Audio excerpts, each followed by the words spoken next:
Cara para filsuf mendapatkan ketenangan hidup. Banyak dari manusia di masa sekarang mengalami berbagai macam kegelisahan atau emosi negatif. Manusia sering merasa putus asa yang berlebih terhadap sesuatu yang berada di luar kendali mereka dan gagal untuk fokus terhadap sesuatu yang dapat mereka kendalikan. Pokok ajaran dari filsafat Stoicisme adalah fokus terhadap sesuatu yang dapat dikendalikan oleh diri dan mengabaikan hal di luar kendali manusia. Rasa cemas, depresi, dan takut terkadang menghambat seseorang dalam berkembang sebagai manusia dan akhirnya selalu mengekang seseorang untuk berada di zona nyaman. Seseorang dewasa ini cenderung menghindari problematika hidup yang mereka alami dan bersikap tidak peduli. Padahal, masalah tersebut layaknya manusia yang terus tumbuh dari anak-anak, dewasa, tua, hingga tiada. Masalah bisa tumbuh menjadi besar dan serius.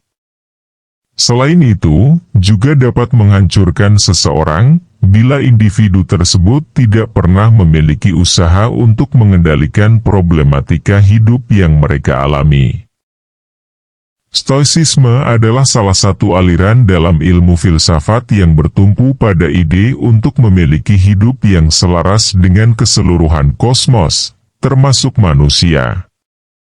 Salah satu pokok ajaran Stoicisme adalah untuk mengendalikan suatu kegiatan yang masih bisa untuk dikendalikan dan tidak memperdulikan suatu aktivitas yang berada di luar kendali seseorang. Contohnya adalah ketika mendekati hari ujian, seseorang masih bisa mengendalikan dirinya untuk belajar, dengan tujuan mendapatkan nilai yang bagus, tetapi ketika ujian itu telah selesai, seseorang tidak layak untuk memikirkannya kembali karena hasil ujian tersebut berada di luar kendali individu. Manusia selalu mempunyai masalah yang harus dia hadapi di dunia ini, daripada menjauh dari itu semua karena rasa cemas, takut, depresi, lebih baik mempersiapkan sesuatu yang berguna untuk meminimalisir masalah tersebut. Hal utama yang dibutuhkan untuk melawan rasa cemas, takut, atau depresi adalah kemampuan seseorang dalam membedakan mana sesuatu yang dapat dikendalikan manusia dan di luar kendali manusia. Setelah itu, berusaha dengan keras terhadap sesuatu yang dapat dikendalikan untuk mencapai tujuan tersebut. Dalam hidup terkadang terdapat kondisi di mana ketika seseorang yang berusaha susah payah justru tidak mendapatkan apa yang dia inginkan, tetapi orang yang tidak pernah berusaha justru mendapatkannya dengan mudah. Hal itu membuat mereka yang bersusah payah mengira hidup ini tidak adil, hidup ini penuh dengan penderitaan, padahal sesuatu yang membuat manusia itu menderita adalah keinginan mereka yang terlalu tinggi atau bertolak belakang dengan kemampuan alamiah mereka. Inti dari Stoicisme adalah menuntut seseorang untuk terus maju, berkembang, dan menghadapi segala rintangan hidup dengan cara yang tidak selalu sama dengan orang lain. Stoicisme tidak hanya menawarkan cara untuk menghadapi rintangan dan hidup berkembang, tetapi juga memiliki makna bahwa seseorang dalam menjalani kehidupannya haruslah ikhlas dan tidak pasrah terhadap takdir. Dalam arti yang lebih luas, manusia tidak boleh pasrah bila kehidupannya berjalan tidak sesuai yang ia kehendaki. Manusia memiliki kesempatan untuk berubah. Namun, ketika perubahan yang dilakukan itu tidak membuahkan hasil, maka mereka harus ikhlas dan berusaha mencari jalan lain. Contohnya adalah ketika ada seseorang yang ingin menjadi kaya karena dia melihat orang yang menjadi artis itu memiliki hidup yang mewah dan orang itu mengambil kesimpulan bahwa satu-satunya cara untuk menjadi kaya adalah dengan menjadi artis, padahal untuk menjadi kaya tidaklah harus menjadi artis.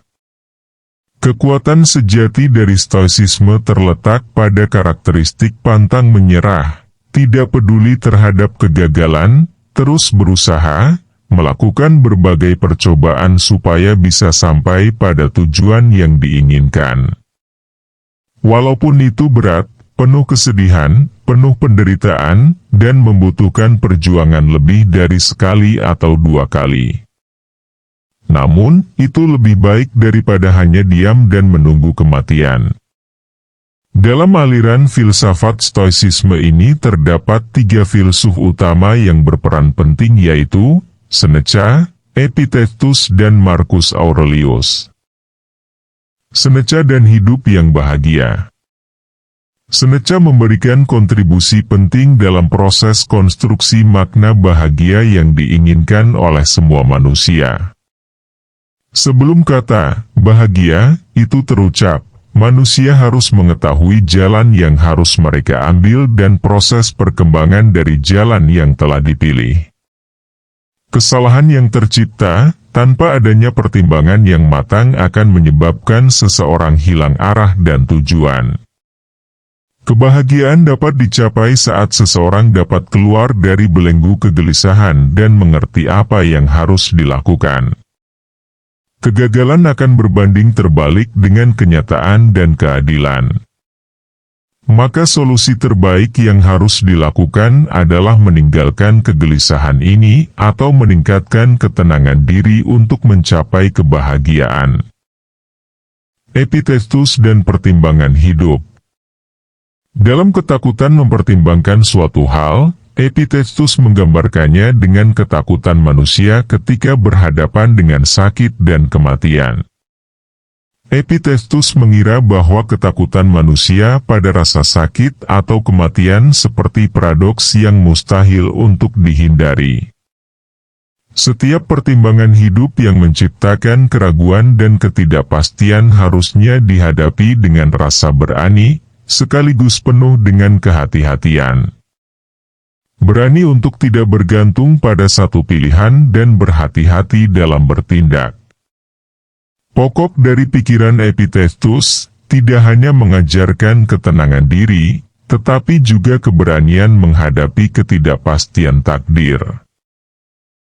Marcus Aurelius dan moral sebagai kontrol emosi. Marcus menyadari bahwa dalam berinteraksi dengan manusia lainnya, terdapat banyak hal yang tidak terduga akan terjadi.